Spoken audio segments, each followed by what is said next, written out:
to you. Every time we turn live, and you know it's the truth. Every after show, moving down. This the time we move around. No Gimmicks podcast is going down.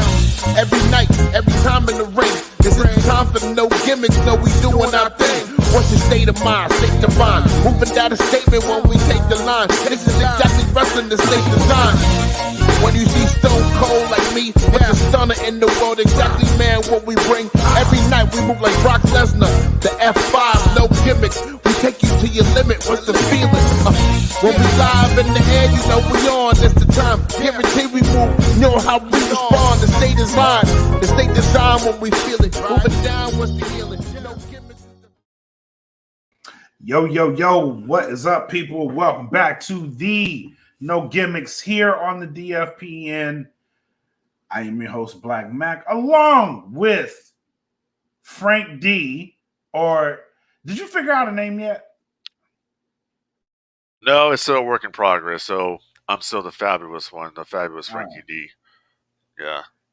I was prepared to give you another alias tonight. Yeah, well, we're still working on that. It's a work in progress, bro. All right. So I appreciate it. Yeah. All right. Until then, we have the fabulous one, Frankie D, in the building. Right. That's right. Yes. And we are first and foremost, before we get into the show tonight, I do want to thank the people of the No Gimmicks podcast fan group that we have on Facebook.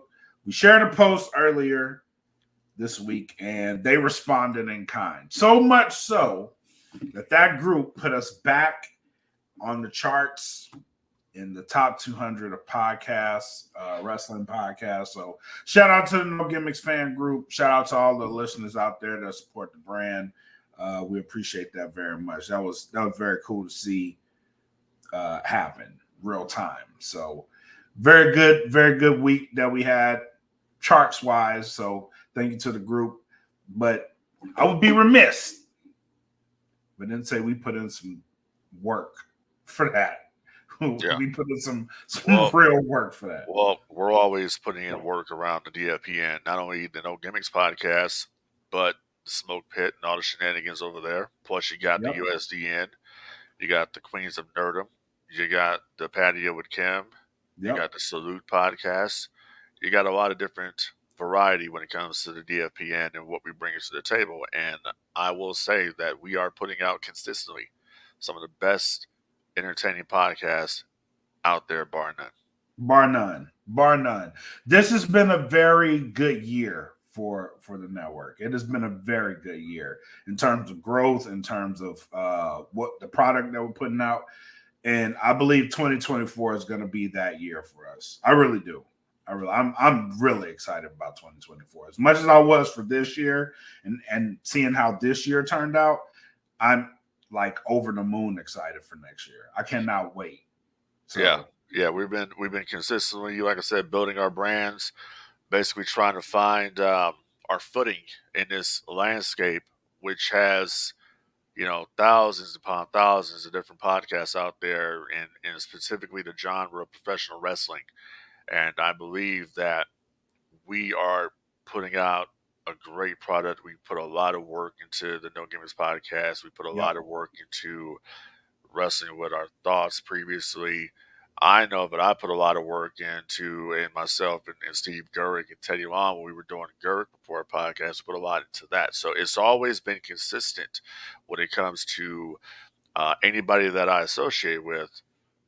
We always are on the top of our game. And that's pretty much what we do here, and that's what we will continue to do here, and that's what everybody here does at the DFPN. And if you're not supporting the DFPN, I'm talking about listening to our podcast wherever you can listen to podcasts, reviewing our shows, giving us that 5-star that we deserve, that we work hard for. The Patreon is out there as well. $3 gets you unlimited access to our content before it gets played anywhere else. Uncensored, uncut, all that. You name it, we got it. It's a DFPN right there. Patreon is where it's at. So you got to go out there and subscribe to that. And don't take my word for it. Go out there and do it, because you're going to be highly entertained. I mean, we got a lot of different stuff. We got the pro wrestling right here. We got we sometimes we delve into politics, but not too much. We got entertainment that we delve into, We got the nerds that do Star Wars, which look at me. We I've gone on that show. I'm saying a couple of times. We have such a variety. We are, when it comes to podcasting, and I don't care what anybody else says. When it comes to podcasting, we are shit. Period. Point blank. Point Period. blank. Period. That's the bottom line. I have to agree with that. Speaking of the Patreon, this show is on the Patreon tonight. So if you're hearing our voices, that means you are not watching us live. So to watch us live, get on over to the Patreon.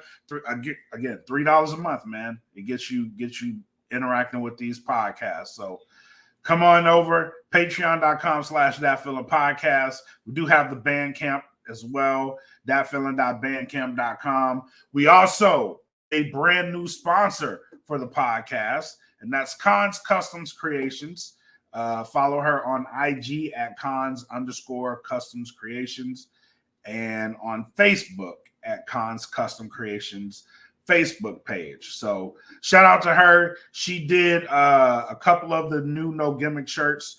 One in particular was worn by Maya World during her, I want to call it a mini feud with Izzy that garnered the attention of Mercedes Moné. She was wearing that shirt as. So follow her on IG, follow her on Facebook. Thank you for the sponsor for the month of November. Don't want to cut you off, but repeat what you just said there, because you cut out for a minute there. Seriously? You sure did, sir. Hold on. So again, this shirt that was worn by Maya World during her mini feud with Izzy, that was made by Cons Custom Creations. So make sure you go follow her on IG, follow her on Facebook, and thank you for the sponsorship for the month of November. Was I clear then? Sir, you were clear. All right. Let's get into the show, man. For this month, we got, for this show in particular, we decided that we wanted to go retro. And we talked about it before the show. And going retro, yesterday was Halloween. Knowing that we normally record these on Tuesdays, but this year Halloween fell on a Tuesday. We wanted to go out and celebrate, put the costumes on. What did you dress up for as Halloween? Yeah, so I'm going to talk about that. So normally when it comes to Halloween, that's my thing. All right, people enjoy Christmas and all that. Halloween is my thing. That is my month. My birthday is October, so 17th, whatever. So it's my month. So usually when it comes to doing Halloween, I'm usually Michael Myers every single year. And I actually had a guy, the Blackest Eyes FX, find him out there. He's on Facebook and he's also on Etsy. The Blackest Eyes FX did me 2 coveralls. He did me a pair of 78 Myers coveralls, and he also did me a pair of the Halloween 2 coveralls with the bullet holes in them. And I commissioned him to do those coveralls for me, and he did a good job. And then I had another mask commissioned that's basically like the Dick Warlock mask from Halloween 2, Michael Myers mask. And that came from a guy named a company called Graveside Productions, also on Etsy. Check it out. Go do business with them. They're top-notch guys. And then I got to thinking one day, I was talking, and I'm like, I really want to be Vader this year. So I started doing my research on Vader. How can I do this? And this is crazy. So listen, this podcast tonight is going to be a little bit different because I got to tell the story. So when I originally started the whole thing of getting the costume together to be Darth Vader, I got a costume on Amazon from a company called X Causer, and it was a Darth Vader costume. Now I'm like, let me see what this is going to be, right? So I get the suit. Now I didn't realize this. The suit actually is made in China, so you already know the sizing is going to be a bit different here in the United States. Yep. So I got the suit, and I'm like, oh man, this is packaged really well. The bodysuit is phenomenal. The rest of the accessories, not so much. So, but the bodysuit was phenomenal. So I opened the bodysuit up, and I'm about to put it on. I'm like, this motherfucker won't fit. So I'm like, damn. I'm like, this damn suit cost me $200 and it don't fit. So I had to ship it up and send it back. So I'm like, this sucks. So then I was on eBay, and I found another suit, and this is the one that they sell at Party City, right? So it Right. fit, but it's like it fit, but it's like, man, I want to be Darth Vader, but like, damn, I don't. This suit here, I don't know about this one. This is just like a little. It's one of those like suits that you wear like if you were a kid. You feel me? That's kind of what it is. It's an adult size. I mean, the chest box lights up. It's cool if you want to go that route. But I'm like, bro, I'm Frank D. I don't roll like that. So I had to. I went ahead and went to my favorite place to go to, and that's Etsy. And I started typing in Darth Vader and Darth Vader costumes and shit like that. So I found some makers that make the stuff. You cannot Hmm. find anybody really here in the United States that will make you Darth Vader outfits, like the suit and all that shit. So I had to. I got the suit made from a company called uh, Batwing Effects or some shit. So they made the bodysuit. It's two pieces basically: it's leather pants, the leather uh, shirt, and it is open in the back with mesh, so you can, because Vader suit is very hot. Then Right. I had the tunic made, which is the inner robe, and then I had the cape made. Both the cape and the tunic were wool, just like it's supposed to be, like in the movie. So that came. We had a little snafu because I ordered chest armor from him. That was a bunch of bullshit. I got a refund on that, and then I had another person. It's a store on Etsy called Grace Cosplay Store. She made my belt and my chest box, which was molded Hmm. after The Empire Strikes Back, which is the blue light with the red light. So Right. that's what pretty much what I had. Now the other problem I ran into. I saw this one. So I was originally going to go and I was going to wear the Black Series helmet that they produced, and the Black Series Darth Vader helmet was made by I believe Hasbro, and it's a second helmet that they produced for this particular for Darth Vader. So Right. it was basically modded after the Obi-Wan Kenobi Darth Vader. I wasn't really trying to be a particular Vader. I just wanted to be Darth Vader. That's whatever. That's the base. That's The where you basic, start. Yeah. exactly. Not trying to get into the 501st yet. I'm working on it though. So anyways, that damn thing don't fit. I literally got it, and I'm like, oh man, this thing looks is gorgeous here. This thing is cool, right? And It does. It I looks amazing. it looks amazing, It and it does. has the sound effects on it, and I'm like, oh, this is just the shit. I'm going to be the shit, right? I get the damn thing, and I'm trying to squeeze it on my head, like, ugh, and it's not fitting. And then I have the neck piece that you wrap around, and I'm like, it's like, ugh. So then I have the wife come over and try to put it on, and she's like, ugh, and I'm like, this, god damn it. So it's not fitting. The only thing that literally would fit is the dome, but that's without the helmet. So then, but the funny part about it is that she put the damn thing on perfectly. It fit her head fine. So I'm like, okay. So since you can fit the damn helmet, you're going to dress up right now as Darth Vader in my other suit that I had, the one, the cheap one. I said, you're going to dress up as Darth Vader. So she did. Gave her the lightsaber, did some videos. I thought it was pretty cool. Fast forward, I got to get another helmet, right? So some of these helmets are expensive, right? Hell So yeah. I'm like, what am I going to do? I need a helmet that's going to fit my noggin. I found one.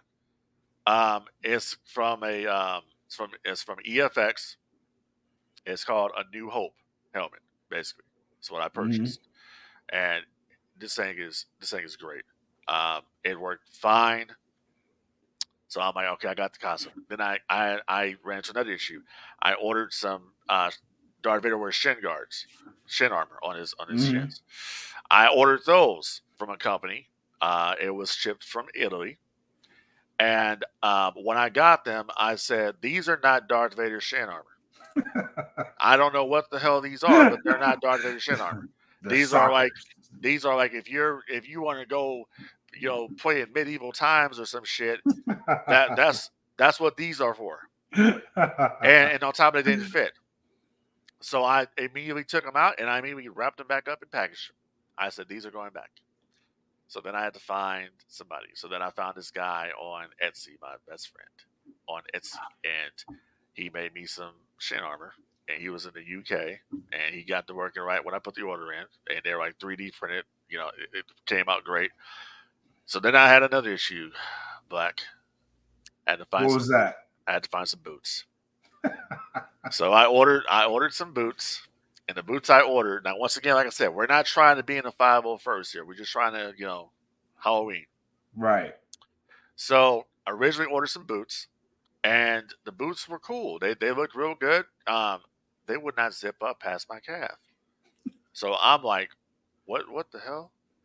And I went on there and looked on Amazon where I got them from. And I'm like, oh, a lot of people have had this problem. Okay, cool. Mm. So I sent those back. I got some Gotham boots, Batman boots. Is pretty much what I got, and they worked out fine. Now, do Yeah, they match what you tried to go for? absolutely. Because Okay. because you're not, no one's really paying attention to the boots really, because the shin armor goes over the boots. Ah, So okay. yeah, so you're not really paying attention to it. So basically, after that part, I'm like, I really, if I'm gonna do this, I gotta do it right. So then I started ordering some different equipment. So what I think I ordered what's called the Zoom Multi Stomp, which is the guitar pedal, is what I ordered. The That is what a tuner. lot exactly. That is what a Yeah. lot of cosplayers use to make their voice, try to mimic James Earl Jones, which you can't, but it changes your voice enough to be Darth Vader. So I purchased that. Purchased about 2 amplifiers. One of them was to make the Darth Vader breathing sound, and then the other one was for people to hear my voice. So I had the whole setup.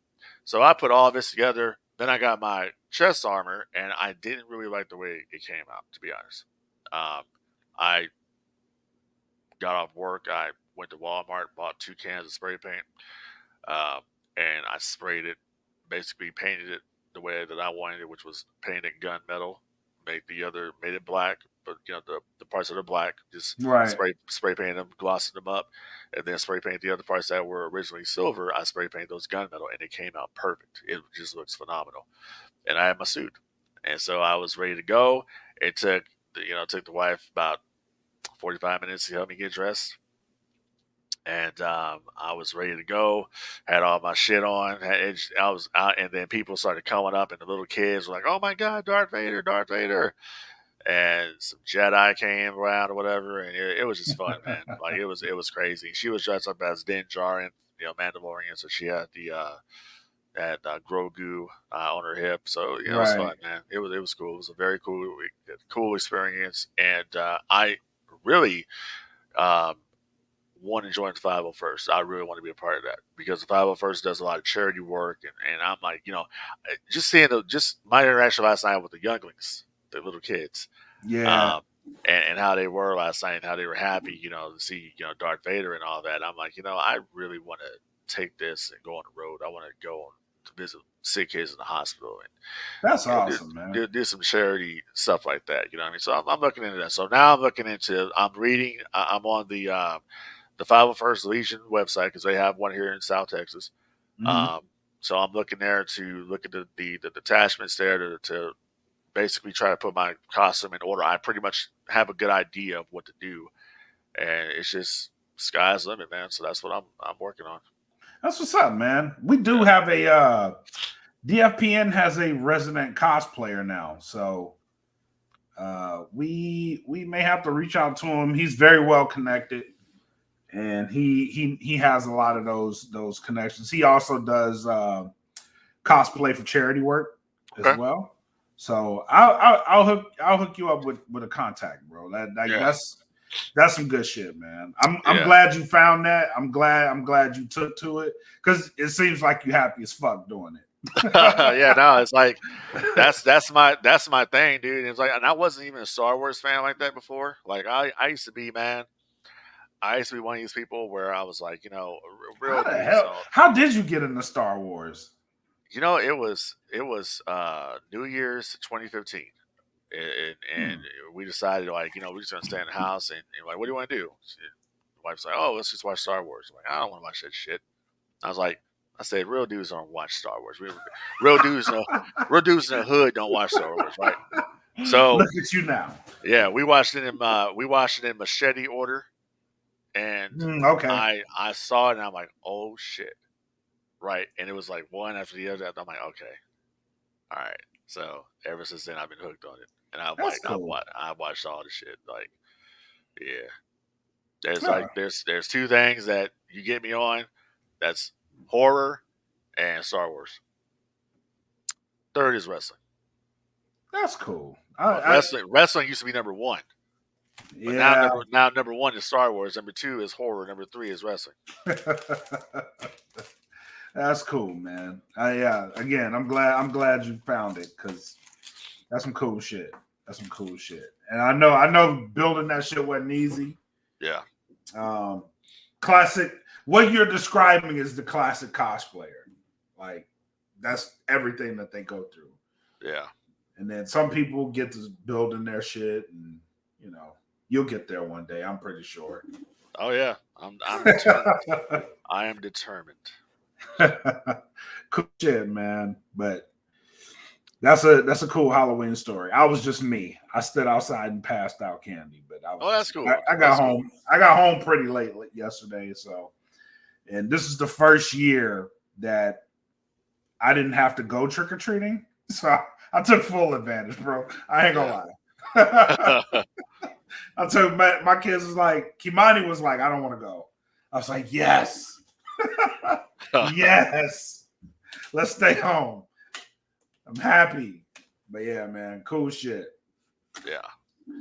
All right, man, let's get into the show. This show is in its entirety. We're gonna be we're gonna call this a retro show, but we're gonna take a look back at one of the classic WCW pay-per-views. Came around at a time where the industry had just got turned on its head by the events of Bash at the Beach, and this was kind of the steady flow of the aftermath, so to speak. But tonight we're going to be looking at Halloween Havoc 1996. We had debated this show because we said we wanted to look at a Halloween Havoc, and I was torn in between two, and it was this one and 97.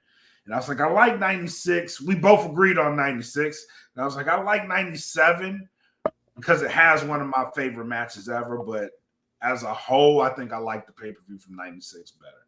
So, I think as a whole,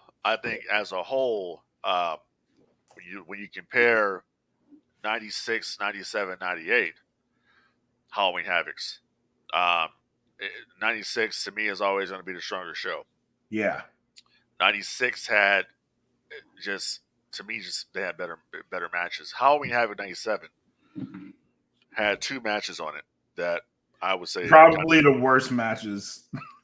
well, Halloween Havoc had two matches on it that I say would save the show. Oh yeah, true. That saved it was it had Eddie Guerrero versus Rey Mysterio. Yep. And Macho Man versus Diamond Dallas Page, Las Vegas Sudden Death match. Yep. I think the rest of the show, it was whatever. Halloween Havoc 98. That one right there was I don't know. That one is a mixed bag there. It was Warrior versus Hogan. Yeah. I think honestly the best matches on that show that me personally that I enjoyed had to be Scott Hall versus Kevin Nash and Diamond Dallas Page versus Goldberg. Those are and Bret Hart versus Sting. Yeah, I was gonna say that one too. Yeah. That one, but I forgot about Diamond Dallas Page and Goldberg. That was probably at that time, probably one of the best WCW matches. Yeah, that they put on. So yeah, that nobody saw. That nobody saw. until Nitro. And yeah, they had to open up Nitro with the finish.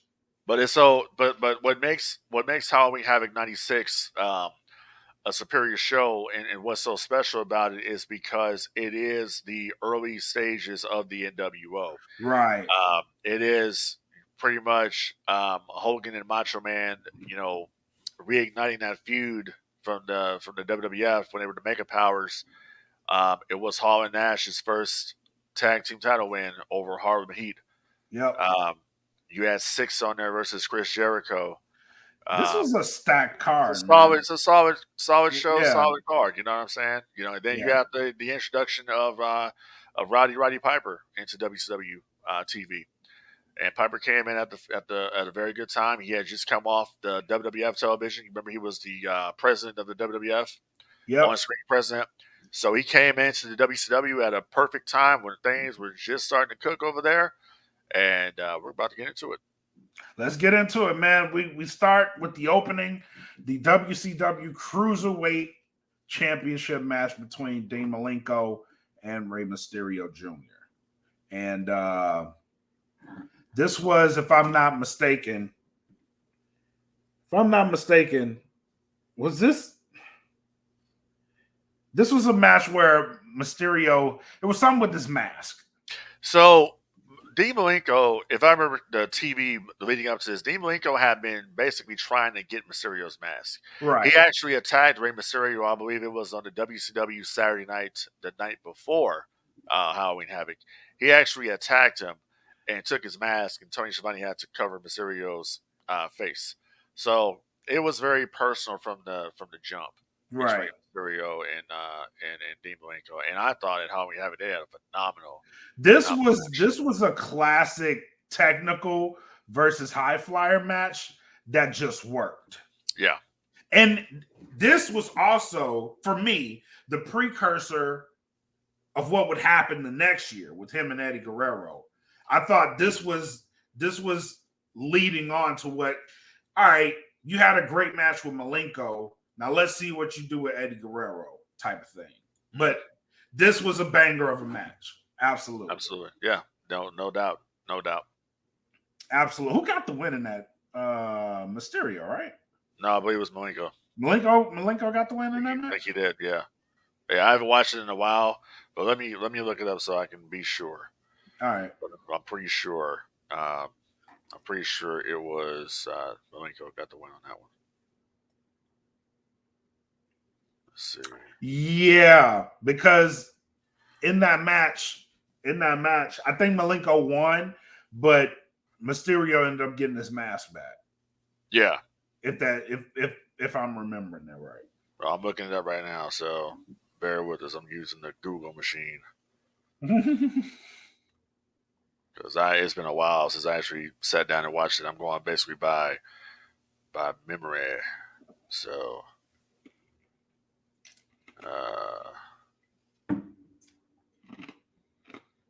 yeah, Dean Malenko won. Yeah, just saw it right now. He won. Okay. So yeah, he picked up the victory in that match, but I do think that Mysterio ended up getting his mask back. Yeah, I mean, but to get it, he had to lose. It was, it was just. It probably was a situation where they were trying to make the issue personal between the two, and they succeeded. So yeah, pretty good match. Second match following suit, Diamond Dallas Page and Eddie Guerrero. Yeah, so this was about the Battle Bowl ring that Diamond Dallas Page had, and I remember DDP had been going through a real big transformation with his character for a while here. If you look at Diamond Dallas Page from '95, and then you take a look at him in '96, it's like a completely different guy. He was slowly, transitioning away from what you saw from the cigar and all that shit to really becoming the DDP that we would know. It would 5-5, exactly. So he was coming into his own. He had been feuding with the Guerreros. He had wrestled Chavo, I believe, on one of the Clash of Champions earlier in the year, and this was all stemming from the Battle Bowl ring. and it was a good match, and really showed off that Eddie and DDP really had a lot of they had good chemistry. Good Like, chemistry. I can't say that they had a bad match at all, and they would actually follow it up too because they had another match. It was for the U.S. title, and that would happen in Starrcade '96 later in the year.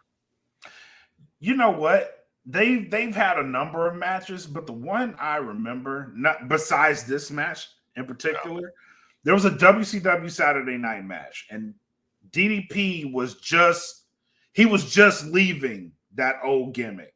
And I think one of those first matches was with Eddie Guerrero. And to this day, the best variation of the Diamond Cutter I saw on that show.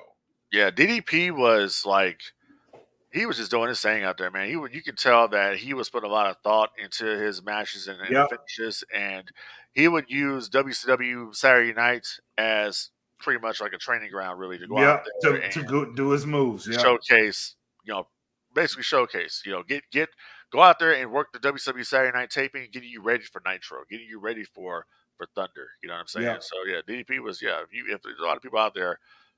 If you want to see some good DDP matches, go back. WCW Saturday Night. Yeah, absolutely. Yep. There's only two people that I knew did that. He was one of them. The other one was Chris Kanyon. He would use Saturday Night to be like, innovate. How to innovate the offense. But yeah, that was a great match. The third match, the Giant versus Jeff Jarrett. That's a very interesting one because if I remember correctly, this was for the U.S. Championship, right? So if people remember going into this show, they attacked Ric Flair. Ric Flair was a champion, but Ric Flair had a shoulder injury, so they had to write him off TV. And I remember he got his ass beat pretty much backstage by the NWO. And the Giant got the belt. Vincent took the belt. This is when they were beating Ric Flair in the back, and Nash was in the camera with the rag on, the bandana wrapped around his head like Tupac saying, "Thug life, baby, thug life." Woo! So Vincent had the belt, gave it to the Giant, told him, "This is for you." And the Giant had the belt. Giant was not recognized officially as the United States Championship, as a U.S. champion. And shortly after that, that's when Jeff Jarrett came into the WCW, and he came in a black limousine, so everybody assumed that Jarrett was going to be part of the NWO. Not so much he came there to be a part of WCW, came there to really hook up with the Four Horsemen is what he did, and the rest is history. Yep. And the Giant, the finish to that match, I believe Ric Flair did end up coming out, low blowing the Giant, and got DQ'd. Yeah. Jeff Jarrett got DQ'd for that. Yeah. Yeah. So that was a great. These first three matches, I'm not gonna lie to you. These first three matches, and it speaks to the time, because at the time, you probably think like, this is an okay pay-per-view so far. It's going pretty good. But looking back at this shit, bro, like you have at least 6 Hall of Famers already. Yeah, and it's like, and the dynamic about it was, the NWO, for instance, the Giant. This is one of the things I remember about this show when it comes to, just first of all, WCW to me, top notch. Always had the look and feel, the presentation. It felt big, like Halloween Havoc, right? But Halloween Havoc, set, right? Just the way it looked, right? But Halloween Havoc is like, that was like WCW's WrestleMania. Absolutely, and a lot of people like, they were on the impression that Starrcade was their WrestleMania. No, Eric Bischoff said that Halloween Havoc was their WrestleMania. That was their show. It felt like it. Yeah, they weren't really concerned that much about Starrcade. Starrcade was just a blow off at the end of the year. You know what I'm saying? Halloween Havoc was their show. So one of the things I remember about this particular show was the NWO came through the crowd for their entrance, and I thought that was so good, because I really hated when the NWO when they would come through the entrance like WCW wrestlers. So when you kept them coming through the crowd at this show, the NWO, like if you remember, Ted DiBiase was announcing the NWO guys, and they had a big NWO banner at the top, and they would come down through the concourse, And I'm like, this is cool shit. This was like guerrilla warfare type shit. You know what I'm saying? Yeah. So I love that aspect from the production wise, and just the graveyard and all that. I mean, WCW really captured what it was for Halloween Havoc. They really did, They and the really did. sets got better.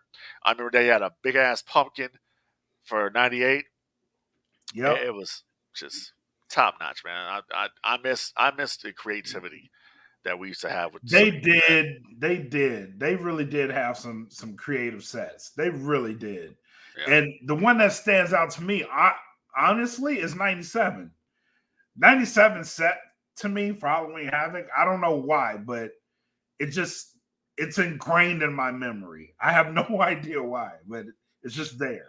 yeah. Like I could picture it. I could picture myself watching the pay-per-view, and I'm like just looking at the set, like, damn, that shit is tight.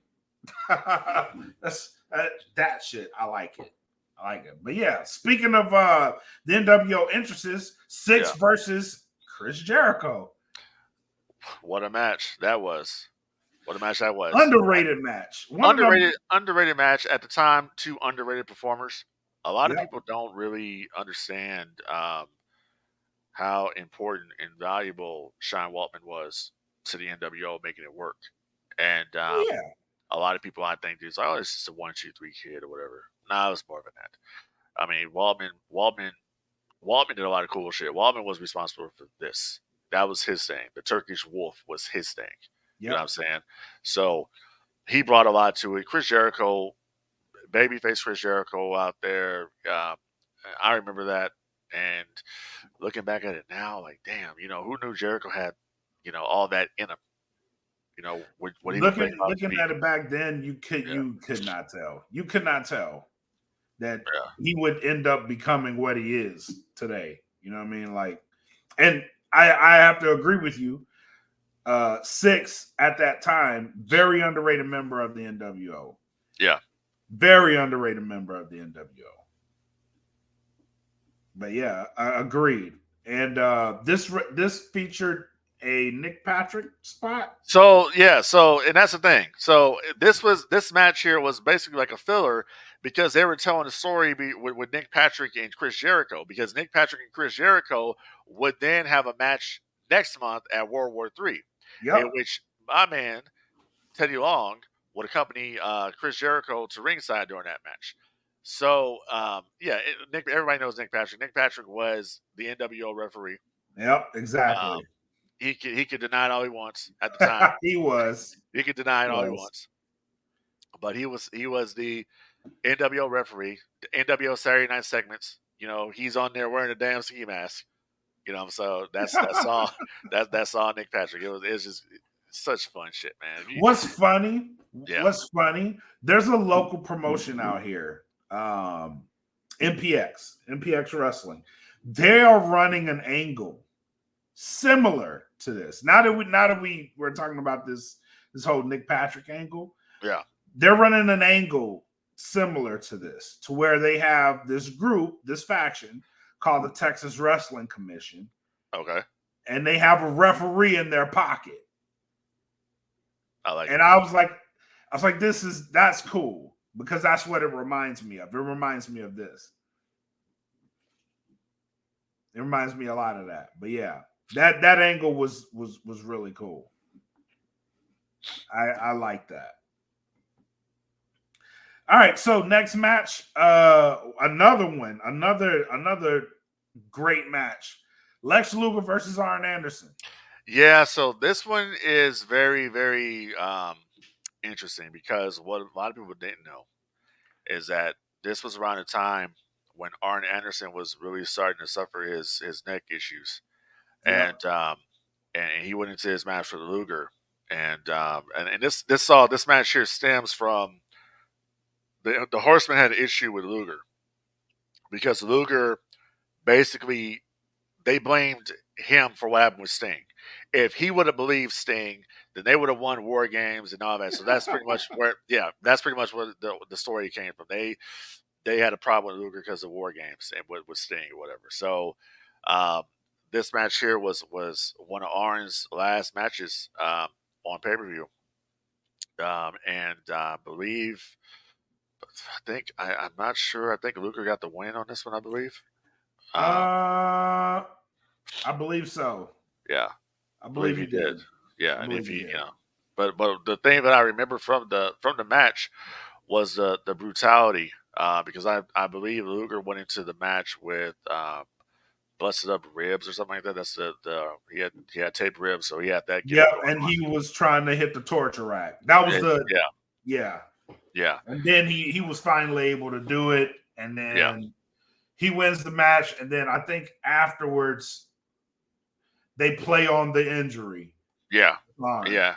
And then the next night on I believe the next night on Nitro, I think Luger attacked Anderson with the steel chair, Yeah. which is what took Anderson out storyline wise. So, um, yeah, I remember that part about it, and I remember not seeing Anderson for a while after that because of the injury, and unfortunately his career was cut short. Yeah. Sad. Yeah, Sad. Because again, he was very, very technical. I really love the enforcer role. Arn Anderson Arn Anderson did two moves that I really enjoyed watching him do. He's the only one who can do these spots. The spine buster spot, Exactly. and then when he would hit a DDT, and I mean, I was thinking that too. I was like, I know the spine buster, but the DDT was just as deadly. yeah, Jake the Snake Roberts, of course, hits the best DDT, followed Yep. by Raven with the even flow. But the way Arn Anderson would hit a DDT, my God, hit the way he would kill you. But Yep. it's probably the safest bump that you could take because of the way he's doing it. Yep. You know what I'm saying? But it just looked brutal on TV. Like damn, he messed him up. So, He's out. so yeah. He's So out. Anderson just I always loved Anderson's work. He was yeah, and yeah, it just sucks that it got cut short the way it did. Yeah. Yeah, it is. But look for a minute. Let's talk about card flow on this card. Because WCW at that time was doing something that I wish happened today. Yeah. Because they were able to feature stories that they had built on and brought them into a pay-per-view. And not only that, during this card, so we leave from an NWO match to a Four Horsemen match. Yeah. Right? And then we go NWO, Four Horsemen. The next match is another Four Horsemen at that time. Or were they Four Horsemen yet? What was that? Mongo and Benoit. Yeah, they were horsemen. They were horsemen, right? Yeah. Yeah. So again, we're flowing from horsemen to horsemen. Mongo and Benoit versus the Faces of Fear. Yeah. So and then you look at I mean, shit, man. I mean, what more can you say? The Faces of Fear. And that plays into once again the story that they were telling with Kevin Sullivan and Benoit, because that's basically Horseman versus Dungeon of Doom. Right. And so like I said, everything that they're doing here with the card, and I'm pretty sure Dusty Rhodes had a lot to do with the card, and so did Kevin Sullivan because he was doing creative in the matches. So everything is like you say has been done for a reason. It's very methodical the way they're doing it and the build up, because they're giving you these matches. They're giving you the matches, but they're leading to the big stuff.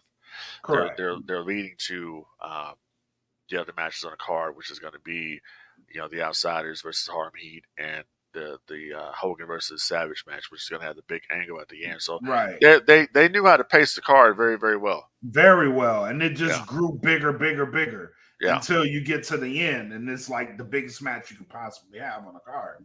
Right. I loved how they did that, and they were consistent at doing that too. Yeah. Yeah, they always would have. WCW would always produce a match, the first match of the night, which was to get the fans excited for the rest of the show. It's like follow this, right? And that's what they would do a lot of, and you see that consistently through '96 and '97. And the best matches that you would see on the card that would start off would be the ones involving the cruiserweights, just like we saw with Dean Malenko and Rey Mysterio. Yep, exactly. But yeah, let's get to this Steve Mongo McMichael and Chris Benoit versus the Faces of Fear. Yeah, so Mongo McMichael was not the best wrestler in the world. No. We know that, but it's funny as hell when he'd be out there taking bumps. But let me say this about Mongo. So the thing with Mongo is Mongo came in and he was a color commentator, of course, with Eric Bischoff on Nitro, and then he joined the Four Horsemen. Now Mongo turned heel kind of at the wrong time because Mongo turns heel on Kevin Green at the Great American Bash. If you remember, they had that match. He hits Kevin Green with the halberd. Yep. And inside it was money and a Horseman t-shirt. So now he's a part of the Four Horsemen. But Hogan turns the next month at Bash at the Beach. So when Hogan turns, it's kind of like you forget Mongo turned. You know what I mean? Exactly. So, kind of tough break for Mongo. But this match here told a story because, once again, the story was Kevin Sullivan versus Chris Benoit. And people, I'm telling you, if you have the WWE Network on Peacock or wherever it is that you're listening to the show right now, one match on a pay-per-view that you need to go watch is Chris Benoit versus Kevin Sullivan, the Great American Bash, 1986, when they went into the bathroom. They fought all over the building. Yep. You can check it out. And then another one was Clash of Champions, one of the Clash of Champions shows from 97 when they were in Milwaukee. They once again fought in the bathroom. You need to check those matches out and really understand the Benoit versus Kevin Sullivan angle, because that angle is the reason why Sullivan and Woman got a divorce to begin with. Yep. Because Benoit and Nancy, Woman, started seeing each other for real. So basically, the man wrote his own damn divorce. Life imitating art. Exactly. Triple H in China, or Triple H, Stephanie in China, and that whole debacle. So, Yep. But yeah, Face of Fear, top tag team. Wish they would have did more. I don't think that Face of Fear ever held the World Tag Team titles in WWE. No, and it's a damn shame because they were phenomenal. I really did like them as a tag team. Yeah. Yeah, they were excellent, man. Yeah, they were. I was so mad when they split them up, man. I don't understand that. I was so mad. Like I never got that. Ming and the Barbarian. I mean, they could go on their own, but together that was a oh my god! It spoke for itself. Yeah, it spoke for itself. Yeah, definitely. Yeah, they definitely should have held gold and didn't. Yeah, so sure did. Yep, they never did. They came close though, because you remember they had a tag team match for the World Tag Team titles. They had two chances. The next month at World War III, it was a triangle tag match. It was Hall and Nash versus Hall and Nash versus Nasty Boys versus the Faces of Fear, and then they had Starrcade '96. They wrestled Hall and Nash. But let me segue here real quick to the Nasty Boys, because talk about the Nasty Boys right quick.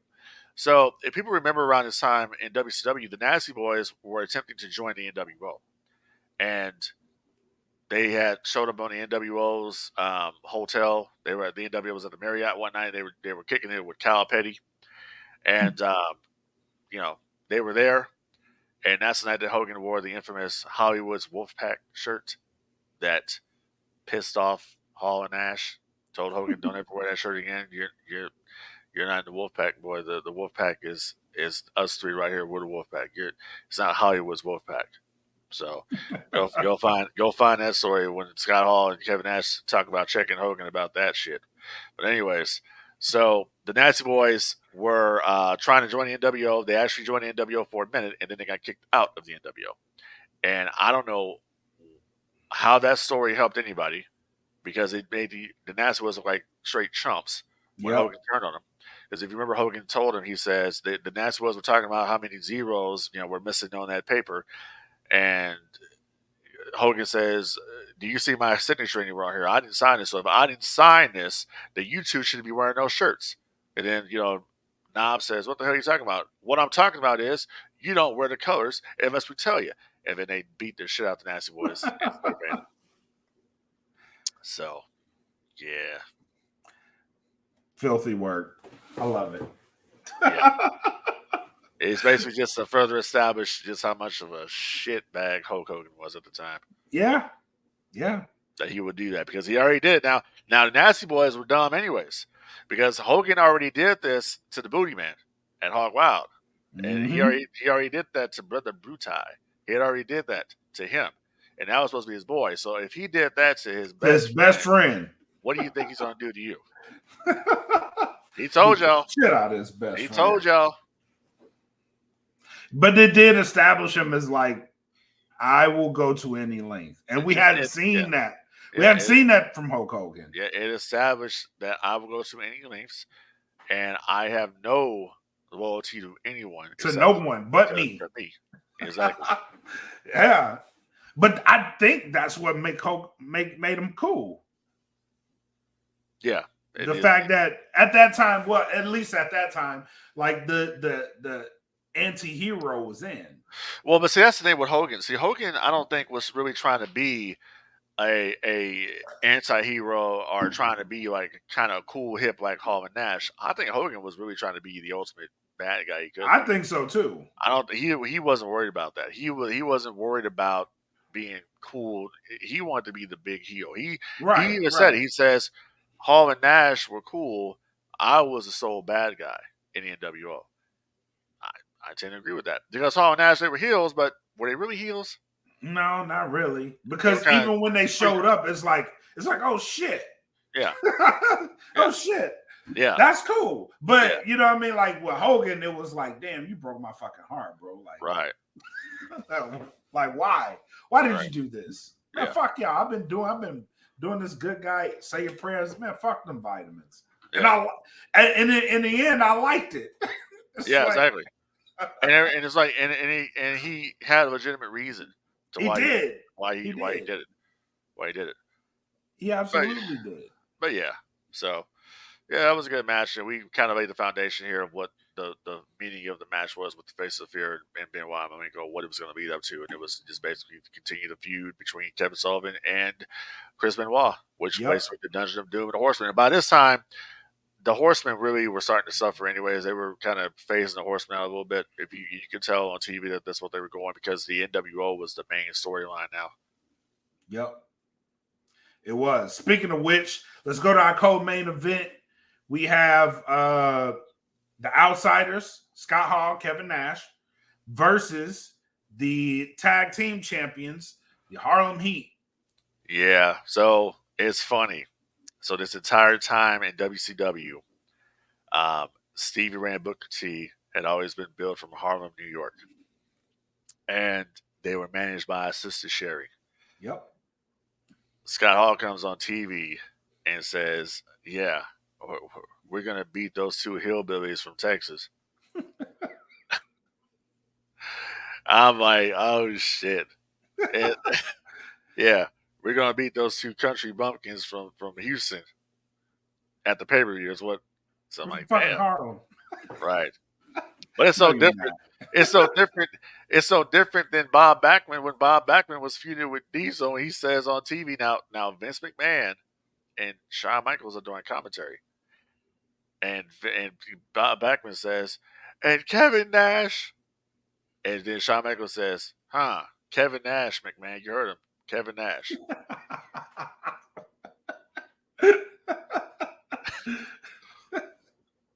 Hey man, shit happens. Right. Shit happens. But barring future, because in the moment it's like, what? Oh, I got some breaking news for you.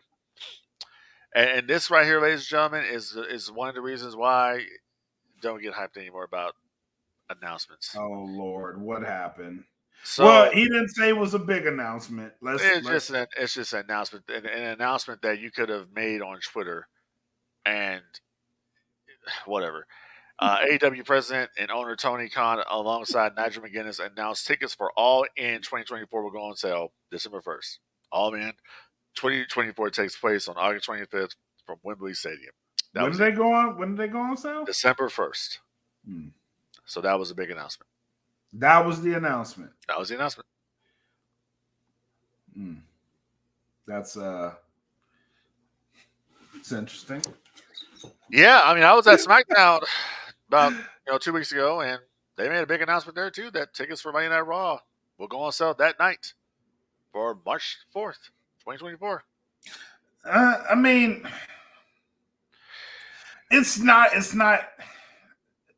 bad announcement, but again, I'm leaning towards your side. Like this could have been announced on Twitter. It's about tickets going on sale for a show. Yeah, it's not it could have about. been It's not. announced on Twitter. That's not really important. You're right. building You're right this, about you're that. building this up to be like there's just some big announcement, like it could be potential earth shattering, and it's nothing. I don't know if he put that much stock into it, but I get announcing that you will or putting out that you have an announcement to make makes it seem important. If I have an announcement to make, it would be simply this: where is Obi-Wan? Stop. Where is Padme? Yeah, I did that. I did that too. Is she safe? Is she all right? I couldn't have. She was alive. I felt it. That's funny. That's funny as fuck. But anyway, let's jump back into this match. Yeah, let's jump into it. So we have the Outsiders versus the Harlem Heat tag team championship match. This would be the Outsiders' first win, correct? The first That's correct. Tag team championship, tag team win. That's correct. So, and from what I remember, Colonel Parker was involved in this match, and I'm trying to remember why. Okay, so Colonel Parker was the co-manager of the Harlem Heat. So remember him and Sister Sherry they were kind of married. Remember that they got married. Oh yeah, I forgot about that. Yeah, so they had a little thing going on in public. So so what happened was Harlem Heat were doing their spots, and the finish came when Colonel Parker got in the ring and Nash grabbed the cane.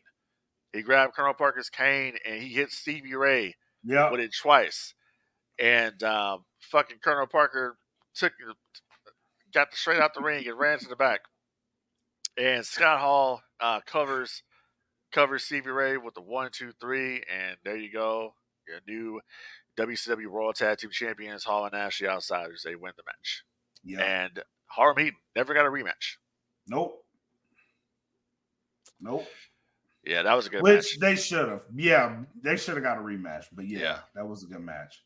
That really was a good match. That was a hell of a match. It was. Not too long.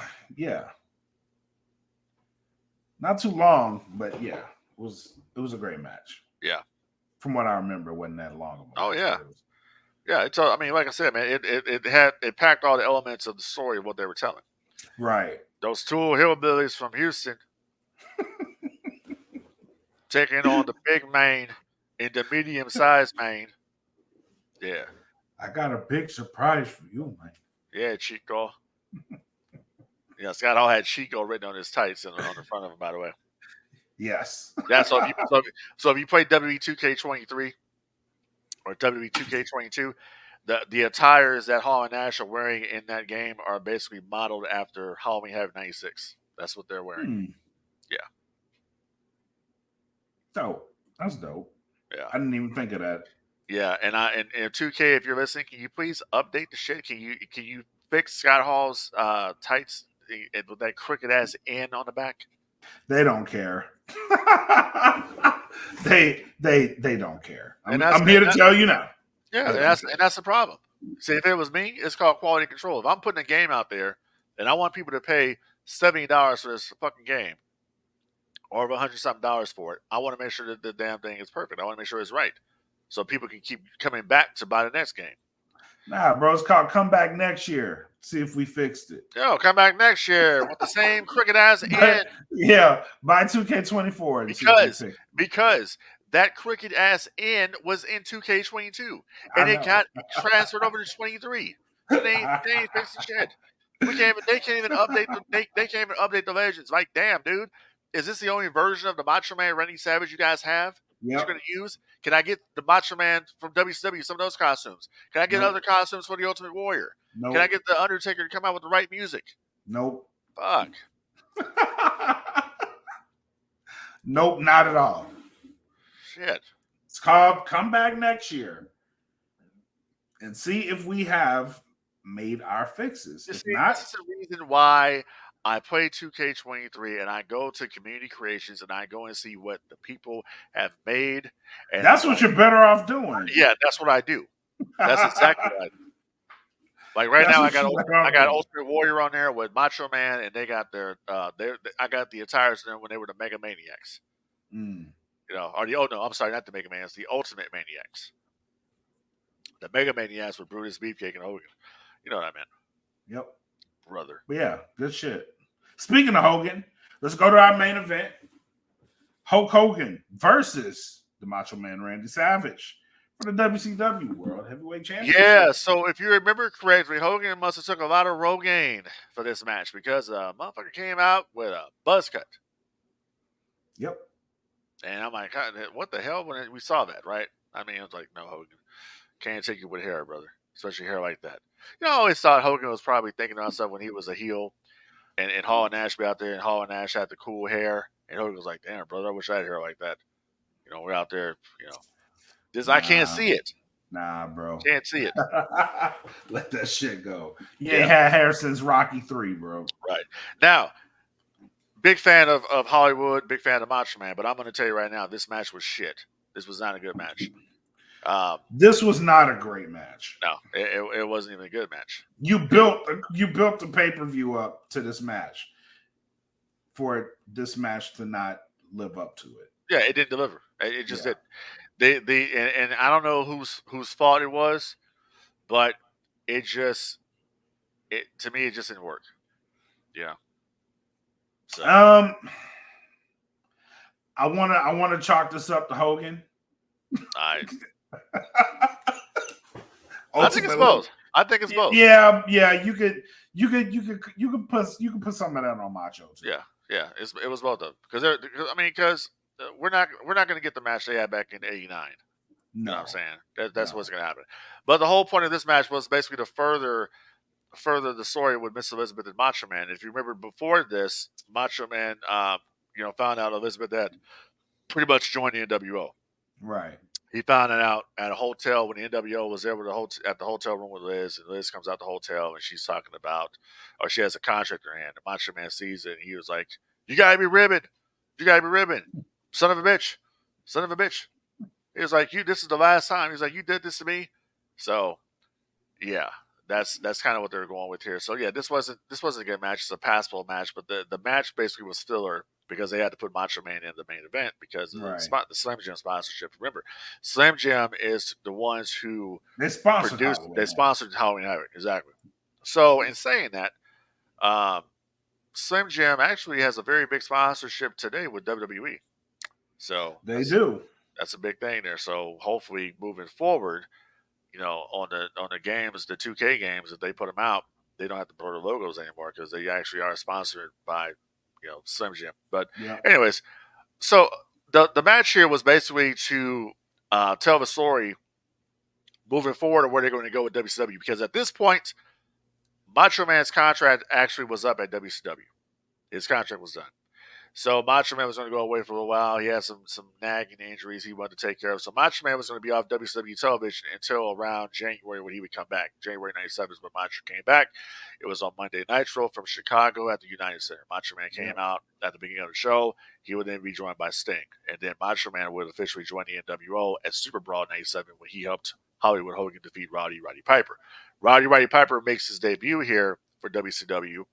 And it was a good segment between him and Hogan. Piper out there, spitting some facts to Hogan. Hogan spitting some facts to Piper. And Hogan delivered one of the most infamous lines I ever heard him say, and it was great. He says, "Oh, by the way, Piper, when you go to the bathroom, when you leave, when you go to the bathroom, you're supposed to squat in that one." Because he's wearing that damn kilt. Yep. So Piper says, "Let me tell you something." No, let me tell you something. You're messing with Hollywood Hogan and the NWO. you step back into my world, I can still see you got the makeup on your face, Piper. And when I look in your eyes, maybe we need to have the war that didn't sow the score. What do you think about that? You know what I think about it? I'm the reason you got no hair, and what you gonna do about it? Yeah. He's like, your day is coming, Piper. Let's go, Giant. Take your hands off me, Sprout. Talking to the Big Show. Yep. So, yeah. Great introduction. Hell yeah. Great introduction. But but the thing about it was so that segment continued because Piper had the belt, and Hogan and Giant go back in the ring for the belt. And then Piper is talking to him, and he starts talking about Liz. He says, I caught your act, grabbing Liz by the hair and all this. And they never, like WWE has that tape somewhere because the pay-per-view feed gets cut there because they're out of time. But he was still doing his promo, and they were supposed to show the rest of his promo the next night on Monday Nitro. And it didn't happen. But let me tell you something about the next night on Nitro that was interesting, too. The very next night on Nitro was the introduction to the Crow Sting sitting in the Raptors. They were in Phoenix, Arizona for Nitro that night. Yep. And it was I think the start the beginning match, the first match of the night was Warrior Steven Regal versus Juventud Guerrero. And up in the top, you see Sting sitting there. And Sting is wearing a black T-shirt that says FX Studios on the front, and he's at the Crow face paint. And people are down there, and they start looking up at him. And there you go. That was the introduction of the Crow Sting. So there you go, man. The beginning of a year-long build. Yep. We might need to cover that one next. Yeah, we probably will. We might need to cover that one next. But overall, what do you give this pay-per-view? I give Halloween Havoc 1986 a 7 out of 10. Out of 10? We're going to use the 10? Yep, 7 out of 10. I think 7's fair. Yeah. I was gonna go 7, 7.5, 8. Yeah. I think 7's fair. Yeah, I'm going with 7 because it was actually the very first pay-per-view I ever ordered. It was a birthday gift for me, so it's very special, near and dear to my heart. So I'm gonna give it a 7. That's funny because the one 97 is the first one that I ordered. Okay. I watched 96 at a friend's house, but 97 was the first one I actually. Well, so back in the day, we used to be able to book the channels back and forth or whatever. When you did that, you could watch the scrambled feed of the pay-per-views. Yeah. So that's how I used to watch them. And I'm like, can I order this one? So yeah, wasn't bad, man. 25. What was it? $25, something like that. 25 or 20? Yeah, 27.95. Halloween Havoc. Yep. Come a long ways from that. Now, shit, AEW wants, what, $60 or some shit? They're 49. 49, $50 for a wrestling show? Yep. And now, WWE is like a cheat code, but I would imagine if you broke it down, you'd probably be paying about the same. Yeah. And there are some places where they still offer WWE on traditional pay-per-view, but who's stupid enough to do that? True. You might as well get that Peacock. Yeah, you got that Peacock or you got that WWE network, outside the United States. That's what it is. Yep. So, but yeah, overall, this is one of the better Halloween Havocs. Again, because it followed one of the best times in professional wrestling history. This was, looking back at it, like, in the moment, you just knew something was happening, but looking back at it, you see how special it is. Right. And how fun it is to look back at. So very, very fun pay-per-view. Yeah, definitely. Very, very fun pay-per-view. All right, man. Final shots. What you got? Final shouts is check out the DFPN on the Patreon. $3. Check it out. Join it. We got the United States Department of Nerds. You got the No Gimmicks podcast. You got the Patio with Kim. You got the Salute podcast. You got the Queens of Nerdum. You got everything out there. You got a variety for only $3 on the Patreon. So go subscribe today. Give us a shot. You feel what I'm saying? You can get it for a month. If you don't like it, hey, you ain't got to pay for it no more. You can tell us the reason why you don't want it. You feel what I'm saying? So that's all it is. Check us out on YouTube as well, the DFPN YouTube channel, where you can see full episodes, also some clips on there. We're also on the Facebook page, the No Gimmicks Podcast on Facebook, the Smoke Pit on Facebook, the USEN on Facebook. We're all on there. Just look for DFPN and you will find the links to every single group that we have on there. And pretty much other than that, help control the pet population, have your pets spayed or neutered. And that's pretty much it. All right, man.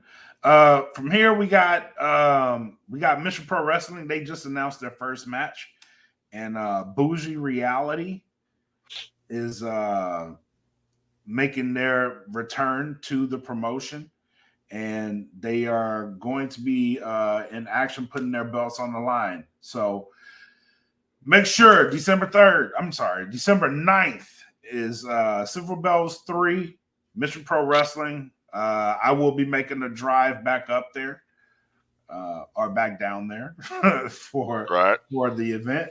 So make sure you guys get your tickets at missionprowrestling.com. We will be sponsoring again. So make sure you guys go tune into that. Also, make sure you're following us. We do have a Twitter feed, No Gimmicks DFPN on Twitter and IG. We're starting to pick up a little bit of steam on both of those. So make sure you follow us, give us a follow, and I have nothing else. You got anything else? Yeah, real quick. So Raj Giri of Wrestling Inc. just said this.